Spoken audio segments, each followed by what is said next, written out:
জ্বালানির ভোগান্তি কমার লক্ষণ নেই। সরকার চাইলেও বেশি দিন বাড়তি দামে চাপ সইতে পারবে না, জানিয়েছেন অর্থমন্ত্রী। প্রধানমন্ত্রীর সাথে মার্কিন রাষ্ট্রদূতের সাক্ষাৎ।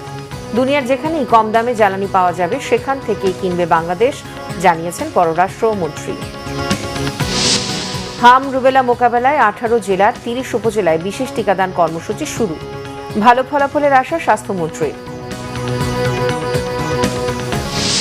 গুম প্রতিরোধ ও মানবাধিকার কমিশন অধ্যাদেশ আইনে পরিণত হলে অবিচার করা হবে গুমের শিকারদের, শঙ্কা আইনমন্ত্রীর। বলেন, যাচাই বাছাই করা দরকার অধ্যাদেশগুলো। আরও 2টি মার্কিন যুদ্ধবিমান ও 2টি হেলিকপ্টার ধ্বংস করেছে ইরান। দ্বিতীয় পাইলটকে উদ্ধারের দাবি ট্রাম্পের। যুদ্ধবন্ধে আলটিমেটাম নাকচ তেহরানের। দেখছিলেন ক্রাউন 7 সংবাদ শিরোনাম, এবারে বিস্তারিত। ঘন্টার পর ঘন্টা দীর্ঘ লাইনে দাঁড়িয়ে জ্বালানি তেল নিচ্ছেন গ্রাহকেরা। জ্বালানি তেলের মজুদ পর্যাপ্ত আছে। সরকারের পক্ষ থেকে বারবার কথা বলা হলেও মানুষের আতঙ্ক কাটছে না। তীব্র গরম উপেক্ষা করে দীর্ঘ সময় অপেক্ষা করে তেল নিতে হচ্ছে সবাইকে। এমন পরিস্থিতির জন্য মজুতদারদের দায়ী করছেন ভোক্তারা। এতে ভোগান্তির শিকার হচ্ছে সাধারণ জনগণ। আরিফিন শাওনের রিপোর্ট।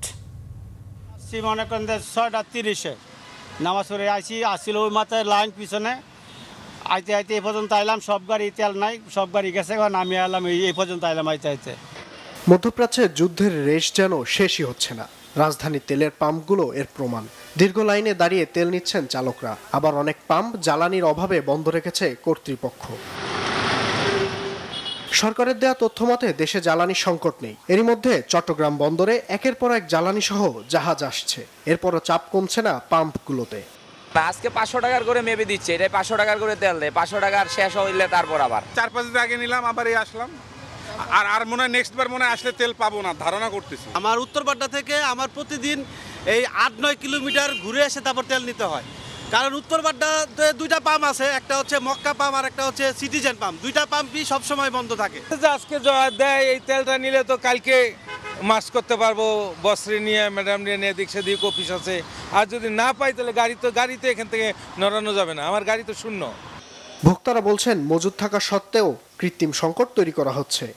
মানুষ এমনি আতঙ্কিত হয়েও বেশি কিনতে আছে এবং বাইরের যুদ্ধের কারণে মনে করেন মানুষ এমনি আতঙ্কিত আছে যে তেল পাবে না। এমনও লোক আছে যারা মনে করেন তেল নিয়ে ঘরে মজুদও করতে আছে। কিছু লোক মজুদ করে কিছু লোক সিন্ডিকেট করে, বিভিন্ন অ্যাঙ্গেলে দেখা গেছে তো লাইন। আরেকটা কথা হলো যে অভাবের সংসার ক্ষুধা বেশি।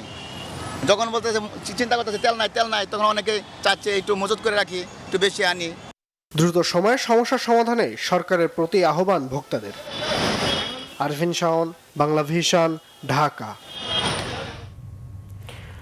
অর্থমন্ত্রী আমির খসরু মাহমুদ চৌধুরী জানিয়েছেন, জ্বালানির সংকটের কারণে দেশে দ্রব্যমূল্য বাড়বে, এ নিয়ে কোনো সন্দেহ নেই। সাপ্লাই চেইন ক্ষতিগ্রস্ত হওয়ায় সরকার চাইলেও জ্বালানির দাম বৃদ্ধির চাপ বেশি দিন সইতে পারবে না। অর্থনীতির রক্তক্ষরণ ও দায় দেনা মাথায় নিয়ে এই মুহূর্তে বাংলাদেশের উন্নয়নশীল দেশে উত্তরণের সুযোগ নেই বলেও উল্লেখ করেন অর্থমন্ত্রী। জিয়াউল হক সবুজের রিপোর্ট। এলডিসি থেকে উত্তরণের প্রস্তুতি পর্যালোচনার এই বৈঠকে অংশ নেন অর্থ ও পরিকল্পনা মন্ত্রী আমির খসরু মাহমুদ চৌধুরী। বিশেষজ্ঞরা জানান, দেশের প্রবৃদ্ধি 7 থেকে 3% নেমেছে। রপ্তানিতে বাড়তি চাপ তৈরির পাশাপাশি গতি হারিয়েছে বিনিয়োগ। এই অবস্থায় 3টি শর্ত পূরণ করেও উন্নয়নশীল দেশে উত্তরণের জন্য প্রস্তুত নয় বাংলাদেশ। ঝুঁকি বিবেচনায় বাংলাদেশকে আরও বাড়তি 3 বছর সময় দেওয়ার জন্য জাতিসংঘের প্রতিনিধিদের প্রতি আহ্বান জানান আলোচকরা। পরে অর্থমন্ত্রী সাংবাদিকদের জানান, নির্বাচনী প্রতিশ্রুতি বাস্তবায়নে কাজ করছে সরকার, কিন্তু অর্থনীতির রক্তক্ষরণ যেভাবে হচ্ছে তাতে এখনই এলডিসি থেকে উত্তরণ সম্ভব নয়। এক কথায় বলতে গেলে রক্তক্ষরণ হচ্ছে। এগুলো আমরা ফায়ার ফাইটিং করতেছি প্রত্যেক দিন। তারপরে বাংলাদেশের আপনার যে দায় দেনা হয়েছে, এটা ম্যানেজমেন্ট একটা বড় ধরনের একটা সমস্যা হয়ে দাঁড়িয়েছে। বিএনপির ম্যানিফেস্টো আমরা যদি সময় মতো, যেটা আমরা ইনশাআল্লাহ আমরা ইমপ্লিমেন্টেশন করছি, এগুলো সম্পাদন করলে যে ক্যাপাসিটি বিল্ডিংয়ের যে কথাটা আছে সেটা হয়ে যাবে। তখনই আমরা রেডি হব, তখনই গ্র্যাজুয়েশনের দিকে যাব। এই মুহূর্তে গ্র্যাজুয়েশন থেকে যাওয়ার কোনো সুযোগ নাই। অর্থমন্ত্রী জানান, অর্থনৈতিক সংকটের মধ্যে মরার উপর খাড়ার ঘা জ্বালানি সংকট। সরবরাহ ব্যবস্থা ভেঙে পড়ায় দ্রব্যমূল্য সহসাই বাড়বে এমন ইঙ্গিত দেন তিনি। মরার উপর খাড়ার ঘা বলে না, এটা এখন জ্বালানি সংকটের মাধ্যমে হয়েছে। শুধু জ্বালানি সংকটটা না, সমস্ত কমোডিটি, খাদ্যদ্রব্য, পণ্য সব কিছু প্রভাব পড়বে। টোটাল সাপ্লাই চেইন ক্ষতিগ্রস্ত হচ্ছে এবং সব কিছুতে আগামী দিনে দ্রব্যমূল্য বাড়বে, এ ব্যাপারে কোনো সন্দেহ নাই। কারণ সাপ্লাই চেইন যখন ডিসরাপ্টেড হবে, এটা কোনো দেশের আভ্যন্তরীণ বিষয় না, এটা গ্লোবাল বিষয়। আমেরিকাতে তেলের দাম দ্বিগুণ হয়ে গেছে, শ্রীলঙ্কাতে 25% বাড়িয়েছে, আমরা কিন্তু এখনো বাড়াই নাই। কিন্তু এই বিষয়গুলো তো না বাড়িয়ে কতক্ষণ আপনি থাকতে পারবেন। বাড়তি জ্বালানির জন্য সরকারি তহবিল যেভাবে ক্ষতিগ্রস্ত হচ্ছে, তাতে শেষ পর্যন্ত সরকার জনগণের উপরই চাপ বাড়াতে বাধ্য হবেন এমন ইঙ্গিত দেন অর্থমন্ত্রী। জনগণেরই ক্ষতি হবে। জিয়াউল হক সবুজ, বাংলা ভিশন, ঢাকা। যুক্তরাষ্ট্রের সাথে বাংলাদেশের কোনো গোপন চুক্তি নেই বলে জানিয়েছেন পররাষ্ট্রমন্ত্রী ডক্টর খলিলুর রহমান। তিনি জানান, যুক্তরাষ্ট্র, ভারত ও মধ্যপ্রাচ্য সহ দুনিয়ার যেখানেই কম দামে জ্বালানি পাওয়া যাবে সেখান থেকে কিনবে বাংলাদেশ। প্রধানমন্ত্রীর সাথে মার্কিন রাষ্ট্রদূত ব্রেন্ট ক্রিস্টেনসেনের প্রথমবারের মতো সাক্ষাতের পর সচিবালয়ে পররাষ্ট্রমন্ত্রী এ মন্তব্য করেন। বলেন, রাশিয়া থেকে জ্বালানি আমদানিতে যুক্তরাষ্ট্রের ইতিবাচক সিদ্ধান্ত লাগবে। রিপোর্ট সৈয়দ আব্দুল মুহিতের। জ্বালানি সাশ্রয়ের জন্য নতুন সময়ে অফিস শুরুর প্রথম দিন ৯টার আগেই সচিবালয়ে আসেন প্রধানমন্ত্রী তারেক রহমান। সচিবালয়ে প্রধানমন্ত্রী তারেক রহমানের সাথে সৌজন্য সাক্ষাৎ করেন বাংলাদেশে নিযুক্ত মার্কিন রাষ্ট্রদূত। বৈঠকে জ্বালানি, বাণিজ্য, উন্নয়ন সহযোগিতা ও রোহিঙ্গাদের সহায়তা বাড়ানো সহ দুদেশের স্বার্থ সংশ্লিষ্ট নানা বিষয়ে আলোচনা হয়। সাক্ষাৎ শেষে পররাষ্ট্রমন্ত্রী ডক্টর খলিলুর রহমান জানান, জ্বালানির নিরাপত্তায় বাংলাদেশকে সহযোগিতা করবে বলে আশ্বস্ত করেছে যুক্তরাষ্ট্র। ওয়াশিংটনে যুক্তরাষ্ট্রের আপনার energy minister, energy secretary Chris রাইটের সঙ্গে আলাপ হয়েছে। তার সঙ্গে আমি বেশ কয়েকটি বিষয়ে কথা বলেছি। আমরা গোপনীয়তার স্বার্থে এটা এখনও প্রকাশ করতে পারছি না, কিন্তু আমাদের প্রতি, আমাদের জ্বালানি সিকিউরিটির জন্য তারা সাপোর্ট করবেন সেই নিশ্চয়তা আমাদেরকে দিয়েছে। পররাষ্ট্রমন্ত্রী জানান, জ্বালানি আমদানিতে বাংলাদেশের উপর কোনো বাধ্যবাধকতা কিংবা কোনো শর্ত নেই যুক্তরাষ্ট্রের। যুক্তরাষ্ট্রের সঙ্গে আমাদের কোনো গোপন চুক্তি নাই। এই যে চুক্তি সেটা আমরা প্রকাশ করে দিয়েছি। ২ নম্বর কথা হচ্ছে যে কেউ কেউ বলছেন যে এই চুক্তির কারণে আমাদেরকে আমেরিকার কাছে পারমিশন চাইতে হচ্ছে। একেবারে মিথ্যে কথা। এই রাশিয়ান তেল কেনার ব্যাপারে সব দেশের উপরে রেস্ট্রিকশন আছে, আমেরিকান রেস্ট্রিকশন। সুতরাং আপনাকে সেই রেস্ট্রিকশনের ওয়েভার চাইতে হবে। এটার সঙ্গে চুক্তির, বাণিজ্য চুক্তির কোনো সম্পর্ক নেই। আমরা সব রকম সোর্স থেকে কিনব। আমরা চাইছি যে আমাদের ক্রেতারা সুলভ মূল্যে এই ডিজেল কিংবা অন্যান্য এনার্জি প্রোডাক্টগুলি পান। তো দুনিয়াতে আমরা সবচাইতে সাশ্রয়ী যে সমস্ত সোর্স, সেটা ভারত হোক, সেটা মধ্যপ্রাচ্য হোক, সেটা যুক্তরাষ্ট্র হোক, আমরা সব জায়গাতেই চেষ্টা করছি। প্রধানমন্ত্রী বিদেশ সফরের বিষয়ে নির্দিষ্ট কোনো দেশের নাম এখনও চূড়ান্ত নয় বলেও জানান পররাষ্ট্রমন্ত্রী। সৈয়দ আব্দুল মুহিত, বাংলা ভিশন, ঢাকা। এদিকে প্রধানমন্ত্রী তারেক রহমানের সঙ্গে ইস্টার সানডে উপলক্ষে শুভেচ্ছা বিনিময় করেছেন প্রোটেস্ট্যান্ট চার্চের প্রতিনিধিরা। বেলা 12:15টার দিকে সচিবালয়ে প্রধানমন্ত্রীর কার্যালয়ে মন্ত্রিপরিষদ বিভাগে এই শুভেচ্ছা বিনিময় হয়। এ সময় দেশের খ্রিস্টান কল্যাণ ট্রাস্টের প্রোটেস্ট্যান্ট প্রতিনিধি নিশ্চিত করা সহ ইস্টার সানডে দিনটিকে জাতীয় ছুটির দিন হিসেবে ঘোষণা করার দাবিও জানান তারা। এছাড়া সংসদে সংরক্ষিত নারী আসনে খ্রিস্টান প্রোটেস্ট্যান্টদের একজন প্রতিনিধি রাখতে সরকারের প্রতি আহ্বান জানান চার্চ নেতারা। যীশু খ্রিস্টের পুনরুত্থানের ঘটনা স্মরণে খ্রিস্ট ধর্মাবলম্বীরা প্রতি বছর উৎসাহ ও ধর্মীয় গুরুত্বের সাথে ইস্টার সানডে পালন করে আসছে। আগামী 3 মাসের চাহিদা মেটানোর জ্বালানি তেল আমদানির উদ্যোগ নেওয়া হচ্ছে বলে জানিয়েছেন বিদ্যুৎ, জ্বালানি ও খনিজ সম্পদ প্রতিমন্ত্রী অনিন্দ্য ইসলাম অমিত।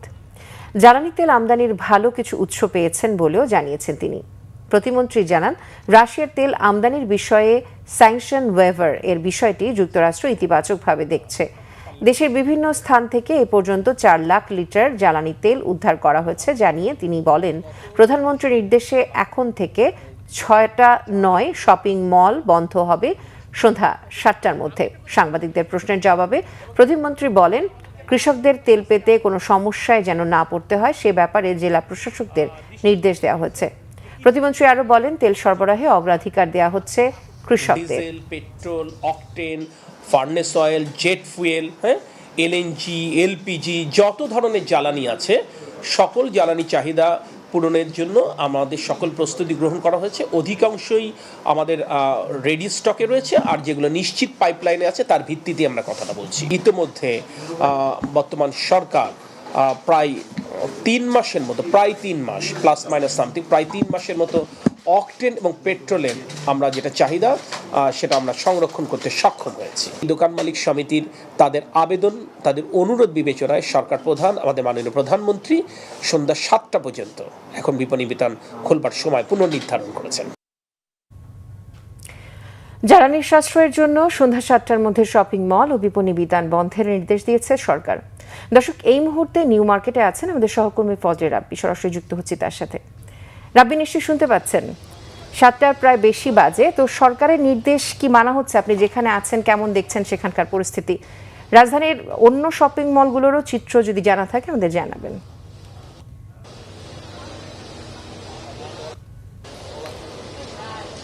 জি টিনা, ধন্যবাদ। আমি ঠিক এখানে 7টা 10 উপস্থিত হয়েছি। আমি এখন দাঁড়িয়ে আছি নিউ মার্কেটের 4 নম্বর গেটে। আপনি তো দেখেন এখানকার চিত্র, মোটামুটি এখানে কিন্তু আসলে সব দোকানপাটি বন্ধ আছে, অর্থাৎ ঠিক 7টা 20 কিন্তু এখানকার মার্কেটের যে বিদ্যুৎ সংযোগ সেটি কিন্তু বন্ধ করে দেওয়া হয়, এবং তারপরই কিন্তু আসলে যে অল্প কিছু দোকানিরা দোকান খোলা রেখেছে সেগুলোও কিন্তু আস্তে আস্তে ধীরে ধীরে তারা বন্ধ করে ফেলেছে। অর্থাৎ যে খাবারের অল্প কয়েকটা দোকান বাদে যে দোকানগুলো আছে সব দোকানে কিন্তু মোটামুটি এখন পর্যন্ত বন্ধ রয়েছে। এবং আপনি দেখতে পাচ্ছেন সরকার যে নির্দেশনা দিয়েছে সেটি পরিপূর্ণভাবে তারা পালন করছেন এবং বলছে যে সরকারের সিদ্ধান্ত আমরা মানতে বাধ্য। আপনি এছাড়াও একটা বিষয় জানিয়ে রাখতে চাই যে সামনে কিন্তু আসলে পবিত্র ঈদুল আজহা এবং পহেলা বৈশাখ, এই দুটি উৎসবকে ঘিরে কিন্তু বেচা বিক্রি কিছুটা বাড়তে পারে। এজন্যই কিন্তু আসলে দোকানিরা বারবার বলছে যে তাদের যে সময়সীমা সরকার 1 ঘন্টা বাড়িয়েছে, অর্থাৎ 6টা থেকে 7টা পর্যন্ত করেছে, সেটি যেন আরও 1 ঘন্টা যেন বাড়িয়ে 8টা পর্যন্ত করা হয়। এবং একই সাথে সকালের যে সকাল 11টা থেকে সকাল 9টা থেকে 7টা পর্যন্ত যে দোকান খোলার নির্দেশনা আছে, শপিং মল খোলা, সেটা যেন বাড়িয়ে অর্থাৎ 8টা পর্যন্ত করা হয়। আপনি জানেন যে সরকার কিন্তু গতকালকে যে সিদ্ধান্ত দেয় যে 6টা পর্যন্ত, 6টার মধ্যে সমস্ত দোকানপাট এবং শপিং মল বন্ধ করে ফেলতে হবে। সেটি কিন্তু পুনরায় দোকান মালিক সমিতির আবেদনের পরিপ্রেক্ষিতে আজ কিন্তু আসলে 7টা পর্যন্ত বর্ধিত করে, এবং তারপরে কিন্তু 7টার পর থেকে কিন্তু অন্যান্য শপিং মল এবং দোকানপাট সেগুলো বন্ধ ঘোষণা করা হচ্ছে। এবং দোকানিরা চাইলেও কিন্তু আসলে দোকানপাট খুলে রাখতে পারছে না, কারণ যে দোকানগুলো আছে অর্থাৎ দোকান মালিক সমিতি আছে স্থানীয়ভাবে, তারা কিন্তু আসলে তাদের যে বিদ্যুৎ সংযোগ সেটি কিন্তু বন্ধ করে দিচ্ছে।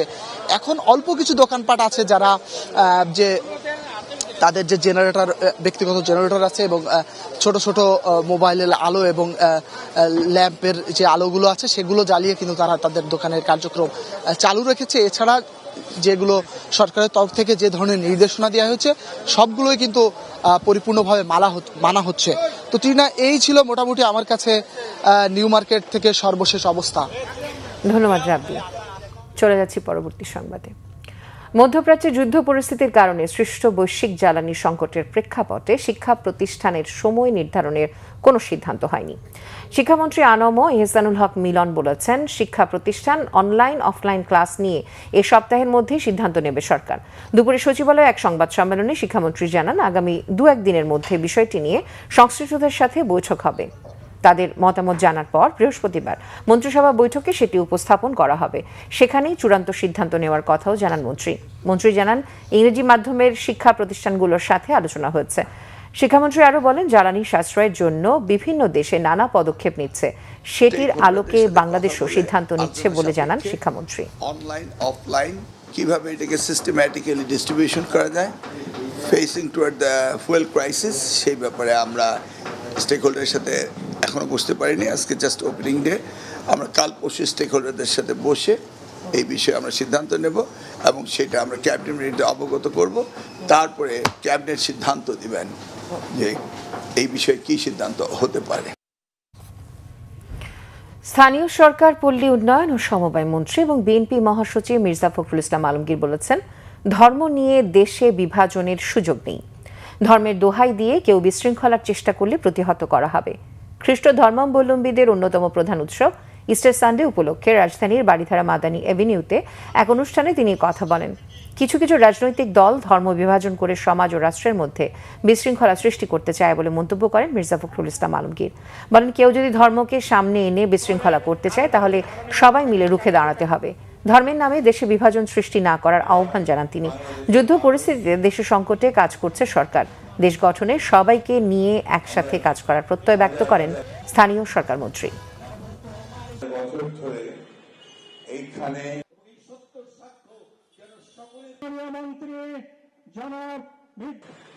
আমরা হাজার হাজার বছর আমাদের কিছু কিছু শক্তি দল তারা এর মধ্যে বিভাজন আনার সৃষ্টি করেছে। এই বিভাজনগুলো আমাদের সমাজকে ক্ষতিগ্রস্ত করে, হিংসার উদ্রেক করে। একটি শব্দ যেটাকে আমরা হেট বলি, হেট, ঘৃণা, এই শব্দটাকে আমাদের সকলেরই ঘৃণা করা উচিত।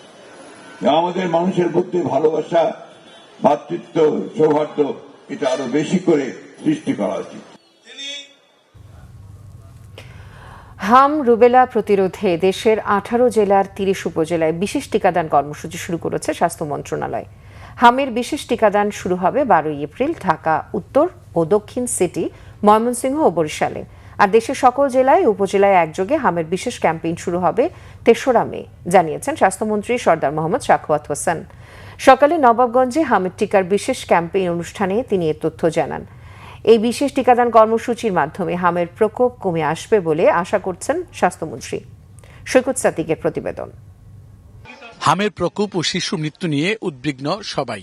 এর বিস্তার রোধে বিশেষ টিকাদান কর্মসূচি শুরু করল সরকার। রবিবার সকালে স্বাস্থ্যমন্ত্রী নবাবগঞ্জ উপজেলা স্বাস্থ্য কমপ্লেক্সে এই বিশেষ ক্যাম্পেইনের উদ্বোধন করেন। দেশের 18টি জেলার 30টি উপজেলায় এদিন একযুগে এই কার্যক্রম শুরু হয়। নবাবগঞ্জের অনুষ্ঠানে স্বাস্থ্যমন্ত্রী জানান, বিশ্ব স্বাস্থ্য সংস্থার পরামর্শে 6 থেকে 59 মাস বয়সী শিশুদের টিকা দেওয়া হচ্ছে।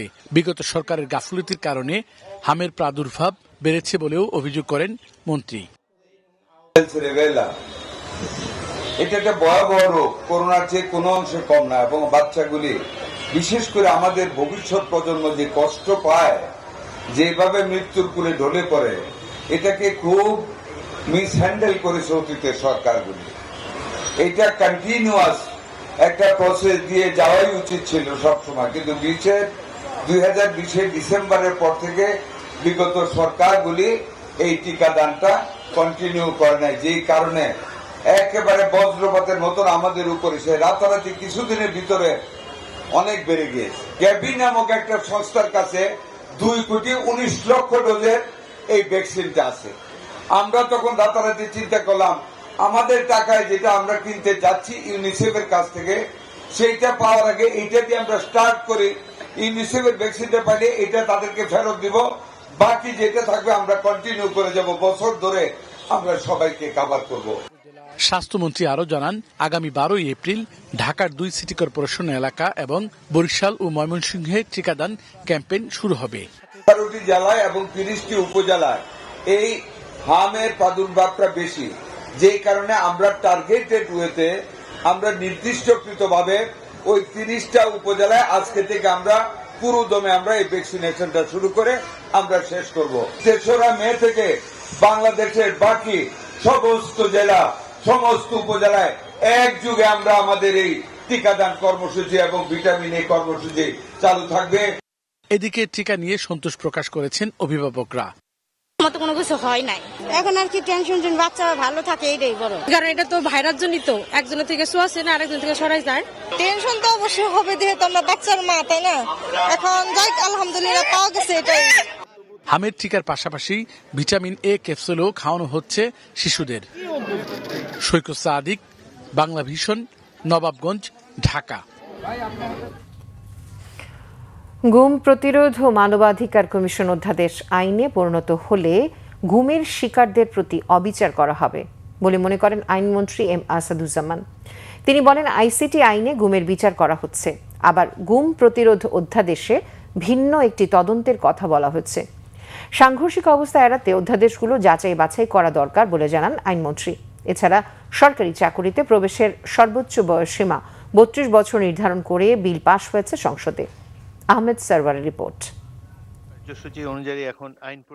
জাতীয় সংসদের অধিবেশনে রবিবার বিরোধী দলীয় সদস্য ব্যারিস্টার আরমান গুম ও মানবাধিকার কমিশন বিষয়ক অধ্যাদেশ বাতিলের প্রতিবাদ জানান। আসরের বিরতির পর অধিবেশন শুরু হলে অধ্যাদেশটি আইনে পরিণত করে পরে প্রয়োজনে সংশোধনী আনার আহ্বান জানান তিনি। আমরা স্তম্ভিত হয়ে লক্ষ্য করছি আমাদের সাথে যা করা হয়েছে, এই জুলুম যেন এই বাংলার মাটিতে আর কোনোদিন না হয় সেই নিশ্চিত করার জন্য যে দুটি আইন করা হয়েছিল, গুম প্রতিকার এবং প্রতিরোধ আইন এবং মানবাধিকার কমিশন আইন, বিশেষ কমিটি এই আইনগুলো বাতিলের সুপারিশ করেছে। মাননীয় স্পিকার, কেমন করে যে নিজের গুমের শিকার ভুক্তভোগী, যে প্রধানমন্ত্রী নিজের টর্চারের শিকার, তারা কেমন করে এই আইন বাতিলের পরামর্শ দেয়? মাননীয় স্পিকার, এর উত্তরে আইনমন্ত্রী জানান, এ দুটি আইনকে আরও যুগোপযোগী এবং ন্যায় বিচার নিশ্চিতে এই সেশনের মাঝামাঝি বা পরবর্তীতে সুনির্দিষ্ট করে বিল আনা হবে।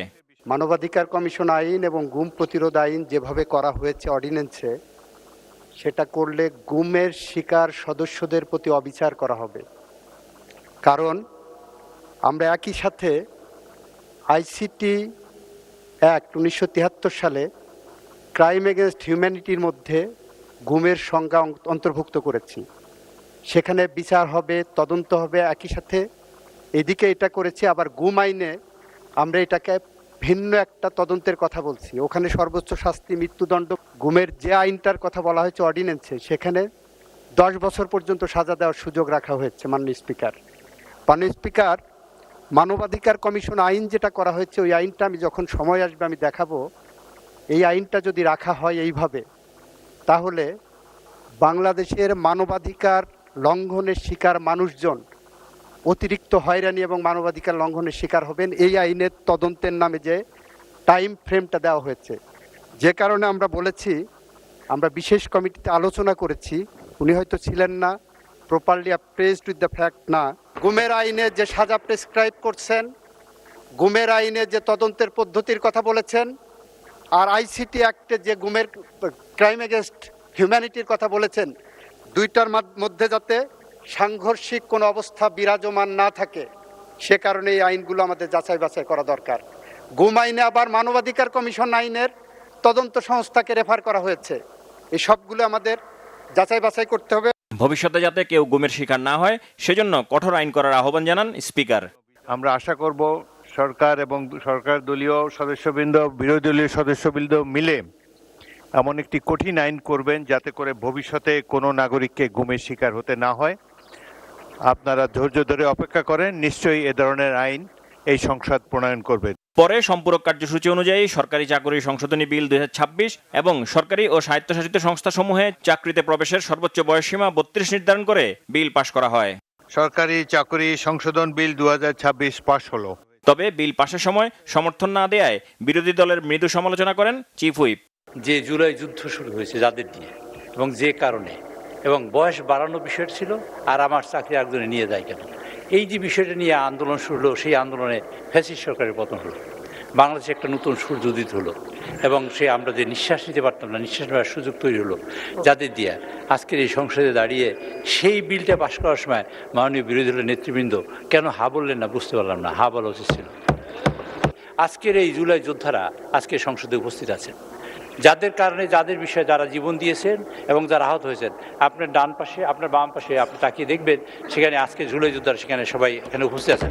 সবাই আমরা তাদের অভিনন্দন জানাতে চাই। এ সময় সাউন্ড সিস্টেমে সমস্যা দেখা দেয় মাগরিবের নামাজের এবং সাউন্ড সিস্টেম ঠিক করার জন্য 40 মিনিটের বিরতি দেওয়া হয়।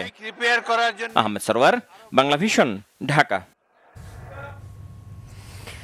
সুপ্রিম কোর্ট সচিবালয় ও বিচারপতি নিয়োগ অধ্যাদেশ রহিত করার সিদ্ধান্ত স্বাধীন বিচার বিভাগ প্রতিষ্ঠায় অন্তরায় হবে না বলে জানিয়েছেন attorney general barrister Ruhul Quddus Kajal. রোববার দুপুরে শেরেবাংলা নগরে অবস্থিত মহান স্বাধীনতার ঘোষক সাবেক প্রেসিডেন্ট জিয়াউর রহমান ও সাবেক প্রধানমন্ত্রী বেগম খালেদা জিয়ার কবর জিয়ারত শেষে সাংবাদিকদের প্রশ্নের জবাবে তিনি এই কথা জানান। অ্যাটর্নি জেনারেল বলেন, বিচার বিভাগ স্বাধীনভাবে কাজ করতে পারলে মানুষ ন্যায় বিচার পাবে। বর্তমান সরকার বিচার বিভাগের ওপর কোনো হস্তক্ষেপ করেনি উল্লেখ করে তিনি জানান, সুষ্ঠু বিচার নিশ্চিতে ভূমিকা রাখতে সরকারের আন্তরিকতার কমতি নেই। জিয়ারত শেষে জ্যেষ্ঠ আইনজীবীদের নিয়ে নিজেই দোয়া পরিচালনা করেন রাষ্ট্রের সর্বোচ্চ আইন কর্মকর্তা। স্বল্প সময়ের মধ্যে যে সমস্ত অধ্যাদেশগুলো করা হয়নি পর্যায়ক্রমে সেগুলো আলটিমেটলি আইনে রূপান্তর করা হবে এবং সে আইনে রূপান্তর করলে আমি মনে করি অধ্যাদেশগুলো ধারাবাহিকতা রক্ষা করা কিংবা এই অধ্যাদেশগুলোর মাধ্যমে যে উদ্দেশ্য করা হয়েছিল সেগুলো পূরণ করার ক্ষেত্রে কোনো বাধা হবে না। এখনও পর্যন্ত আমরা কোনো ধরনের নির্বাহী বিভাগের পক্ষ থেকে কোনো ধরনের ইন্টারফিয়ারেন্স আমরা এখনও লক্ষ্য করি নাই। আমরা মনে করি যে বাংলাদেশের বিচার বিভাগ স্বাধীনভাবে বর্তমান অবস্থায় যে অবস্থায় আছে আমরা সেভাবে স্বাধীনভাবে আগামী দিনে কাজ করে মানুষের ন্যায় বিচার প্রাপ্তির অধিকারটি সুনিশ্চিত করবে। গণভোট সহ অন্তর্বর্তী সরকারের জারি করা জনগুরুত্বপূর্ণ অধ্যাদেশ বাতিল করার মধ্য দিয়ে সংসদীয় স্বৈরাচার হয়ে ওঠার পথে হাঁটছে বিএনপি বলেছেন এনসিপির মুখপাত্র আসিফ মাহমুদ সজীব ভূঁইয়া। রোববার এনসিপির কেন্দ্রীয় কার্যালয়ে আয়োজিত এক সংবাদ সম্মেলনে এমন মন্তব্য করেন তিনি। আসিফ মাহমুদ বলেন, প্রধানমন্ত্রী ও নির্বাহী বিভাগের ক্ষমতা বৃদ্ধি করে এমন অধ্যাদেশগুলোকে বিএনপি সরকার বৈধতা দিলেও সরকারকে জবাবদিহিতার আওতায় আনে এমন অধ্যাদেশ বাতিল করা হচ্ছে। বিএনপি সরকার গণভোটের রায় না মানলে তাদেরকে অবৈধ সরকার হিসেবে ডাকা হবে বলেও হুঁশিয়ারি করেন এনসিপির মুখপাত্র। আসিফ মাহমুদ বলেন, নির্বাচনের পর এত দ্রুত রাজপথে নামতে চায়নি এনসিপি, কিন্তু একের পর এক বিএনপির স্বেচ্ছাচারী আচরণ তাদের রাজপথের আন্দোলনে নামতে বাধ্য করেছে। প্রয়োজনে কঠোর আন্দোলনে যাওয়ারও হুঁশিয়ারি দেন তিনি। আমরা দেখছি যে বর্তমান সময়ে আবার সরকার যে প্রক্রিয়াগুলো অবলম্বন করছে, আমরা ইতিহাসে বিভিন্ন সময় কিংস পার্টি যেভাবে গঠিত হয়েছিল, জাতীয় পার্টি হয়েছিল, বিএনপিও হয়েছিল, যেই প্রক্রিয়ার মধ্য দিয়ে হয়েছিল সেই প্রক্রিয়াগুলোই আবার অনুসরণ করা হচ্ছে। এই যে প্রশাসক বসানো থেকে শুরু করে এগুলো খুবই পরিচিত প্রক্রিয়া, এর মধ্য দিয়েই একটা স্বৈরাচারের জন্ম হয়। আমরা বিগত সময়ে আসলে ফ্যাসিবাদ দেখেছি, এখন আমরা আসলে স্বৈরাচারের সকল লক্ষণ আমরা দেখতে পাচ্ছি। আন্তর্জাতিক প্রসঙ্গ, নতুন করে যুক্তরাষ্ট্রের দুটি C-130 যুদ্ধবিমান এবং দুটি ব্ল্যাক হক হেলিকপ্টার ধ্বংস করেছে ইরান। নিখোঁজ ক্রু সদস্যকে উদ্ধার অভিযানে ইরানের টার্গেটে পড়ে ওই মার্কিন বিমানগুলো। তবে শেষ পর্যন্ত ইরানের বিধ্বস্ত মার্কিন যুদ্ধবিমানের দ্বিতীয় পাইলটকে উদ্ধারের দাবি করেছেন প্রেসিডেন্ট ডোনাল্ড ট্রাম্প। দুঃসাহসিক অভিযানটিতে নিজেদের দুটি উড়োজাহাজ হারিয়েছে যুক্তরাষ্ট্র। এদিকে যুদ্ধবন্ধে ট্রাম্পের আলটিমেটাম নাকচ করে যুক্তরাষ্ট্রকে পরাজয় মেনে নেয়ার আহ্বান জানিয়েছে ইরান। শহীদ আরাফাতের ডেস্ক রিপোর্ট। ভূপাতিত যুদ্ধবিমানের পাইলটকে খুঁজতে গিয়ে আবারও ইরানের হামলায় ধ্বংসস্তূপে পরিণত হয়েছে যুক্তরাষ্ট্রের বেশ কয়েকটি বিমান ও হেলিকপ্টার। মার্কিন বাহিনীর ওই উদ্ধার অভিযানকে ব্যর্থ বলে দাবি করেছে ইরান। তুলে ধরেছে ভয়াবহ ধ্বংসস্তূপের ছবি ও ভিডিও। রবিবার ইরানের খাতামাল আনবিয়া সেন্ট্রাল হেডকোয়ার্টার্সের এক মুখপাত্র দাবি করেন, ইস্পাহানের দক্ষিণাঞ্চলে যুক্তরাষ্ট্র পরিচালিত অভিযানটি যৌথভাবে মোকাবেলা করে ইরানের সেনাবাহিনী, স্থলবাহিনী, স্বেচ্ছাসেবী বাসিজ ইউনিট এবং আইন শৃঙ্খলা বাহিনী সদস্যরা। ধ্বংস করে দেয় যুক্তরাষ্ট্রের দুটি C-130 মডেলের বিমান এবং দুটি ব্ল্যাক হক হেলিকপ্টার। এটিকে যুক্তরাষ্ট্রের জন্য আরও একটি লজ্জাজনক পরাজয় বলেছেন ইরানের ওই মুখপাত্র। এর আগে যুদ্ধবিমানের দ্বিতীয় ক্রু সদস্যকে উদ্ধারের অভিযানকে সফল ও দুঃসাহসিক বলে দাবি করেন মার্কিন প্রেসিডেন্ট ডোনাল্ড ট্রাম্প। বলেন, মার্কিন বাহিনী যুক্তরাষ্ট্রের ইতিহাসে অন্যতম দুঃসাহসিক একটি অনুসন্ধান ও উদ্ধার অভিযান পরিচালনা করেছে। এছাড়া ওই ক্রু সদস্য সম্পূর্ণ নিরাপদ ও সুস্থ আছে বলে দাবি করেন মার্কিন প্রেসিডেন্ট।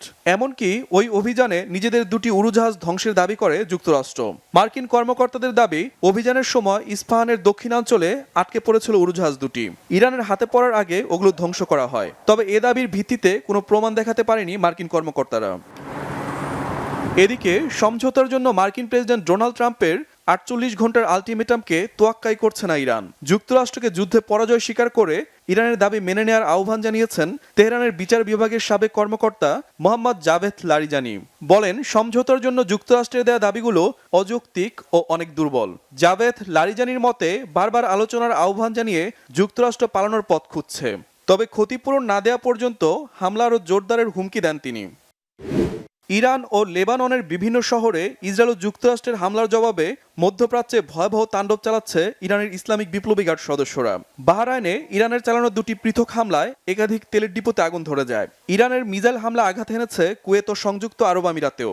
মিসাইল হামলায় একটি পেট্রোকেমিক্যাল প্ল্যান্টের কার্যক্রম স্থগিত করেছে আবুধাবি কর্তৃপক্ষ। ইরানি মিসাইলের আঘাতে আগুন লেগেছে কুয়েতের একটি অয়েল সেক্টর কমপ্লেক্সেও। ইসরায়েলের বিমানবন্দর ও সামরিক স্থাপনায় মিসাইল হামলা অব্যাহত রেখেছে ইরান সমর্থিত ইয়েমেনের হুতি বিদ্রোহীরা। শহীদ আরাফাত, বাংলাভিশন নিউজ ডেস্ক। সংস্কৃতিমন্ত্রী নিতাই রায়চৌধুরী জানিয়েছেন, পহেলা বৈশাখে আনন্দ বা মঙ্গল শোভাযাত্রা নয়, এর নাম হবে বৈশাখী শোভাযাত্রা। পহেলা বৈশাখের উদযাপন নাম নিয়ে সংকট চলতে দিতে চায় না সরকার। সকালে সচিবালয়ে পহেলা বৈশাখ উদযাপন নিয়ে সংস্কৃতি মন্ত্রণালয়ের সংবাদ সম্মেলনে মন্ত্রী নিতাই রায়চৌধুরী জানান, পহেলা বৈশাখ দেশীয় সংস্কৃতির ঐতিহাসিক ঐতিহ্য। নানা আয়োজনে বহুকাল থেকে তা পালন করা হচ্ছে। হাজার বছরের পুরনো পহেলা বৈশাখের শোভাযাত্রা নিয়ে নানা মত রয়েছে। এরশাদের সময়ে এটি আনন্দযাত্রা, আবার আওয়ামী লীগের সময়ে মঙ্গল শোভাযাত্রা হয়েছে। পরে গেল অন্তর্বর্তী সরকার এটিকে আনন্দ শোভাযাত্রা করেছে। মন্ত্রী বলেন, আনন্দ আর মঙ্গলের পার্থক্য নেই। আপাত দৃষ্টিতে এসব নিয়ে আলোচনা সমালোচনারও কিছু নেই। জনগণের ভোটে নির্বাচিত সরকার দায়িত্ব পালন করছে। ইউনেস্কোকেও জানানো হবে এবার থেকে এর নাম বৈশাখী শোভাযাত্রা করার কথা। আমাদের সিদ্ধান্ত হলো যে আমরা এবার থেকে আমাদের সরকারি সিদ্ধান্ত আছে, আমরা এটাকে আনন্দ শোভাযাত্রাও বলবো না, মঙ্গল শোভাযাত্রাও বলবো না।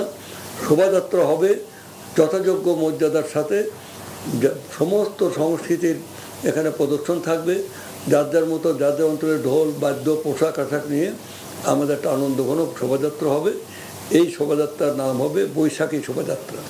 যেমন বৈশাখী মেলা, বৈশাখী শোভাযাত্রা, মানে বৈশাখী আনন্দ, যা কিছু সবে আমরা বৈশাখকে হাইলাইট করতে চাই। বৈষম্য বিরোধী ছাত্র আন্দোলনে চট্টগ্রামের ছাত্রদল নেতা ওয়াসিম সহ 6 জনকে হত্যায় সাবেক মন্ত্রী ডক্টর হাসান মাহমুদ ও উপমন্ত্রী মহিবুল হাসান চৌধুরী নফেল, সাবেক এমপি ABM ফজলে করিম চৌধুরী এবং সাবেক মেয়র আজম নাসির সহ 22 জনের বিরুদ্ধে ট্রাইব্যুনালে অভিযোগ দাখিল করেছে প্রসিকিউশন। রোববার ট্রাইব্যুনালের রেজিস্ট্রারের কার্যালয়ে এই অভিযোগ দাখিল করা হয়। এর আগে বৃহস্পতিবার প্রসিকিউশনে তদন্ত প্রতিবেদন দাখিল করে ট্রাইব্যুনালের তদন্ত সংস্থা। 22 আসামির মধ্যে ফজলে করিম সহ 4 জন গ্রেফতার আছেন। এদিকে জুলাই হত্যাকাণ্ডের মামলায় ট্রাইব্যুনাল 1-এ শামীম ওসমান সহ 12 জনের বিরুদ্ধে অভিযোগ গঠনের শুনানি 19 এপ্রিল। এই মামলার পলাতক আসামিদের জন্য রাষ্ট্র নিযুক্ত আইনজীবীও নিয়োগ দেওয়া হয়। এছাড়া 2013 সালের 5 মে শাপলা চত্বরে হেফাজতের সমাবেশে হত্যাকাণ্ড মামলার তদন্ত প্রতিবেদন 7 জুন দাখিল করতে বলা হয়েছে। রোববার জুলাই হত্যাকাণ্ডের মামলায় সালমান এফ রহমান ও আনিসুল হকের বিরুদ্ধে সাক্ষ্য গ্রহণ হয়েছে। জুলাই হত্যাকাণ্ডের আরেক মামলায় আওয়ামী লীগের যুগ্ম সাধারণ সম্পাদক মাহবুবুল আলম হানিফের বিরুদ্ধে সাক্ষ্য নেওয়া হয়েছে ট্রাইব্যুনাল 2-এ।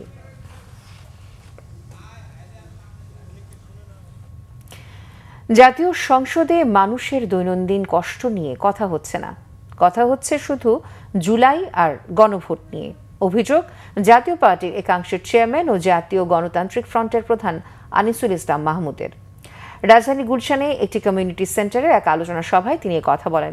আনিসুল ইসলাম মাহমুদ বলেন, জুলাই সনদের আইনি ভিত্তি নেই, গণভোটেরও কোনো আইনি ভিত্তি নেই। মৌলিক বিষয় পরিবর্তনের জন্য গণভোট হয়। সংস্কার যা দরকার তা এই সংসদের মাধ্যমে সম্ভব বলে মত তার। বলেন, সংসদে অনেক ইস্যু নিয়ে সময় ক্ষেপণ করা হচ্ছে। বিশ্বের অস্থিতিশীল পরিস্থিতিতে তেলের দাম নিয়ে কথা বলা উচিত। জাতীয় পার্টির মহাসচিব ও জাতীয় গণতান্ত্রিক ফ্রন্টের মুখপাত্র ABM রুহুল আমিন হাওলাদার বলেছেন, ক্ষমতায় গেলে অনেকেই অতীত ভুলে যায়, কিন্তু ব্যতিক্রম বর্তমান প্রধানমন্ত্রী তারেক রহমান। সরকার প্রধান হয়েও অত্যন্ত সাধারণ জীবন যাপন করছেন। কোনো দম্ভ তারেক রহমানের মাঝে দেখা যাচ্ছে না বলেও মন্তব্য করেন তিনি। র্যাব বিলুপ্তি বা নতুন নাম পুনর্গঠন এসব বিষয়ে সরকার সিদ্ধান্ত নেবে বলে জানিয়েছেন সংস্থাটির নবনিযুক্ত মহাপরিচালক আহসান হাবিব পলাশ। তিনি বলেন, পেশাদারিত্বের সাথে কাজ করলে র্যাবের ওপর দেয়া নিষেধাজ্ঞা উঠে যাবে। তিনি আরও বলেন, রাজনৈতিক প্রভাব মুক্ত হয়েও কাজ করতে পারে র্যাব। গেল 1.5 বছরে প্রমাণ দিয়েছে বাহিনীটি। বিস্তারিত জিয়া খানের রিপোর্টে। র্যাবের 12তম মহাপরিচালক হিসেবে দায়িত্ব নেয়ার পর রবিবার দুপুরে প্রথমবারের মতো সংবাদ সম্মেলনে আসেন অতিরিক্ত আইজিপি মোহাম্মদ আহসান হাবিব পলাশ। বলেন, আইনশৃঙ্খলা রক্ষা ও জঙ্গি দমনে পেশাদার বাহিনী হিসেবে র্যাবের প্রয়োজনীয়তা আছে। বিগত 1.5 বছরে বিশেষ করে পূর্ববর্তী সরকারের কথা বলি এবং এখন সময় যেটুকু সময় আমরা পাচ্ছি, আমাদের কার্যক্রম যদি আপনারা পর্যালোচনা করে দেখেন, তখন দেখবেন যে র্যাবের অপকর্ম বা অপকীর্তির ইতিহাস কিন্তু খুব বেশি নেই। তার মানে এটাতেই প্রমাণিত হয় যে র্যাবকে যদি সঠিকভাবে পরিচালনা করা যায়, তাহলে র্যাব সঠিকভাবে পরিচালিত হতে পারে। আমি মনে করি সরকারের যে চিন্তা ভাবনা আছে তাতে রাজনৈতিকভাবে বিষয় না বলে যদি বলি সঠিকভাবে পরিচালিত হবে, এই ব্যাপারে সরকারের প্রয়োজনীয় নির্দেশনা আমরা পেয়েছি। র্যাব থাকবে কিনা তারও ব্যাখ্যা দেন ডিজি। র্যাব পুনর্গঠন, র্যাবের সংস্কার, রিস্ট্রাকচারিং এই বিষয়গুলো সরকারের বিবেচনার বিষয়। মানবাধিকার বা অন্যান্য ত্রুটি যেগুলো আমাদের ফোর্সেস মধ্যে থাকবার কথা থাকে সেগুলো কিন্তু আমরা অভ্যন্তরীণভাবে তদন্ত করি। এ ব্যাপারে কোনো কিন্তু ছাড় দেওয়ার কোনো সুযোগ নেই, কেউ ছাড় কিন্তু পাচ্ছে না। র্যাবের উপর আমেরিকার নিষেধাজ্ঞা নিয়েও কথা বলেন তিনি। র্যাবের ফরমেশনের পর থেকে এখন পর্যন্ত কোন কোন সময় কি অবরোধের কারণে এই ঘটনাগুলো ঘটল, তাহলে আপনারা নিজেরাই বুঝতে পারবেন যে কাজের ক্ষেত্রে কিছুটা ডেভিয়েশন হয়তো ছিল, কিছুটা হয়তো পদস্খলন ছিল বলে এরকম একটা বিষয় থাকতে পারে। তো আমরা সেই জায়গাটা যদি রিপেয়ার করতে পারি তাহলে আমার মনে হয় যে স্যাংশনের বিষয়গুলো আছে এগুলো থাকবে না। অতীতে র্যাবের গুম খুনের ব্যাপারে ট্রাইব্যুনাল সহায়তা চাইলে করা হবে বলে জানান আহসান হাবিব পলাশ। জিয়া খান, বাংলা ভিশন, ঢাকা। বিসিবি নির্বাচনে অস্বচ্ছতা ও অনিয়ম অভিযোগে গঠিত তদন্ত কমিটি প্রতিবেদন জমা দিয়েছে। রোববার জাতীয় ক্রীড়া পরিষদ এনএসসিতে 5 সদস্যের এই কমিটি প্রতিবেদন জমা দেয়। এই প্রতিবেদনে আইসিসিকে জানিয়ে ব্যবস্থা নেওয়া হবে জানিয়েছেন ক্রীড়া প্রতিমন্ত্রী মোহাম্মদ আমিনুল হক। ওই প্রতিবেদনকে এখতিয়ার বহির্ভূত বলেছেন সাবেক ক্রীড়া উপদেষ্টা আসিফ মাহমুদ সজীব ভুঁইয়া। মনির হোসেন খানের রিপোর্ট। গত অক্টোবরে অনুষ্ঠিত হয়েছে বিসিবি নির্বাচন। অনিয়মের অভিযোগ এনে তখনই এই নির্বাচন বয়কট করে ঢাকার ক্লাব সংগঠকদের একটি বড় অংশ। সে সময় ক্রীড়া উপদেষ্টা আসিফ মাহমুদের বিপক্ষে নির্বাচনে হস্তক্ষেপের অভিযোগ ওঠে। জাতীয় নির্বাচনের পর বর্তমান সরকারের ক্রীড়া প্রতিমন্ত্রীর কাছে ক্লাব এবং বিভাগ ও জেলার সংগঠকরা অনিয়মের অভিযোগ আনে। অভিযোগ তদন্তে গঠিত হয় 5 সদস্যের কমিটি। তদন্ত কমিটি সেই প্রতিবেদন জমা দিয়েছে রবিবার। কমিটির প্রধান সাবেক বিচারপতি AKM আসাদুজ্জামান জানিয়েছেন গঠনতন্ত্র সংশোধন ও ভবিষ্যতে বিসিবি নির্বাচন সুন্দরভাবে আয়োজনের জন্য সুপারিশ করেছেন তারা। নিরপেক্ষভাবে চেষ্টা করেছি আমরা, যাদের সম্পৃক্ততা পেয়েছিলাম তাদেরকে জিজ্ঞাসাবাদ করার জন্য চেষ্টা করেছি। তাদেরকে জিজ্ঞাসা করে যা পেয়েছি আমরা সেভাবে সুন্দরভাবে চেষ্টা করেছি, সংক্ষিপ্তভাবে। আমরা কাউকে অভিযুক্ত না করে আমি নিরপেক্ষ নির্বাচন সংক্রান্ত যা পেয়েছি সেই সম্বন্ধে রিপোর্ট দিয়ে গেলাম। আমরা এখানে এসে আমরা কাউকে অভিযুক্ত করিনি। আমরা ইলেকশন সম্পর্কে আলোচনা করে ইলেকশনের মন্তব্য করেছি, আমার রিপোর্ট দাখিল করেছি। এদিকে তদন্ত প্রতিবেদন প্রত্যাখ্যান করেছেন সাবেক উপদেষ্টা আসিফ মাহমুদ সজীব ভুঁইয়া। তিনি এই তদন্তকে আদালত অবমাননার সাথে তুলনা করেছেন। অভিযোগ করেন যুব ও ক্রীড়া মন্ত্রণালয় ভয় ও লোভ দেখিয়ে বর্তমান বোর্ডের পরিচালকদের পদত্যাগে বাধ্য করছেন। এই কমিটির সিদ্ধান্ত আগেই নিয়ে নেওয়া হয়েছে বলে অভিযোগ করেন তিনি। আসিফ মাহমুদ মিথ্যাচার করছেন কিনা তা বিবেচনার ভার জনগণের উপর ছেড়ে দিয়েছেন যুব ও ক্রীড়া প্রতিমন্ত্রী। আন্তঃমন্ত্রণালয়ের একটি মিটিং ডেকেছিলাম আমি, এবং সেই মিটিংয়ে আমরা আলাপ আলোচনা করেছি এবং আমরা আমাদের যে আইসিসি রয়েছে সেই আইসিসিকে তদন্ত রিপোর্টটি অবগত করার পরে আমরা পরবর্তী সিদ্ধান্ত গ্রহণ করব ইনশাআল্লাহ। তিনি সত্য বলেছেন কি মিথ্যা বলেছেন আমি আপনাদের উপরে ছেড়ে দিচ্ছি। আপনারা এটা যাচাই করে নেন যে তার যে ফেসবুকের স্ট্যাটাস, সেই যে কথাগুলো বলেছেন সেটা কতটুকু সত্য কতটুকু মিথ্যা। এদিকে প্রতিবেদন জমা দেওয়ার আগেই বিসিবি পরিচালকদের পদত্যাগের হিড়িক। এরই মধ্যে 7 জন পরিচালক পদত্যাগ করেছেন। মুখে স্বীকার না করলেও চাপে আছেন বিসিবি সভাপতি আমিনুল ইসলাম বুলবুল। মনির হোসেন খান, বাংলা ভিশন, ঢাকা। সংবাদ শেষ করব ক্রাউন সিমেন্ট শিরোনামগুলো আরও একবার জানিয়ে। জ্বালানির ভোগান্তি কমার লক্ষণ নেই। সরকার চাইলেও বেশি দিন বাড়তি দামের চাপ সইতে পারবে না, জানিয়েছেন অর্থমন্ত্রী। প্রধানমন্ত্রীর সাথে মার্কিন রাষ্ট্রদূতের সাক্ষাৎ। দুনিয়ার যেখানেই কম দামে জ্বালানি পাওয়া যাবে সেখান থেকে কিনবে বাংলাদেশ, জানিয়েছেন পররাষ্ট্রমন্ত্রী। হাম রুবেলা মোকাবেলায় 18 জেলার 30 উপজেলায় বিশেষ টিকাদান কর্মসূচি শুরু। ভালো ফলাফলের আশা স্বাস্থ্যমন্ত্রীর। গুম প্রতিরোধ ও মানবাধিকার কমিশন অধ্যাদেশ আইনে পরিণত হলে অবিচার করা হবে গুমের শিকারদের, শঙ্কা আইনমন্ত্রীর। বলেন যাচাই বাছাই করা দরকার অধ্যাদেশগুলো। আরও 2টি মার্কিন যুদ্ধবিমান ও 2টি হেলিকপ্টার ধ্বংস করেছে ইরান। দ্বিতীয় পাইলটকে উদ্ধারের দাবি ট্রাম্পের। যুদ্ধবন্ধের আলটিমেটাম নাকচ তেহরানের। এই ছিল এখনকার মতো। পরের সংবাদ রাত 10:30টায়। এর আগে 9টায় রয়েছে নিউজ 20 দেখার আমন্ত্রণ রইল। এছাড়া বাংলা ভিশন সংবাদ ও সংবাদ সংশ্লিষ্ট অনুষ্ঠান দেখতে ভিজিট করুন www.bbnews24.com ও facebook.com/banglavishnnews এবং সাবস্ক্রাইব করুন youtube.com/banglavishnnews। এতক্ষণ সাথে থাকার জন্য ধন্যবাদ সবাইকে।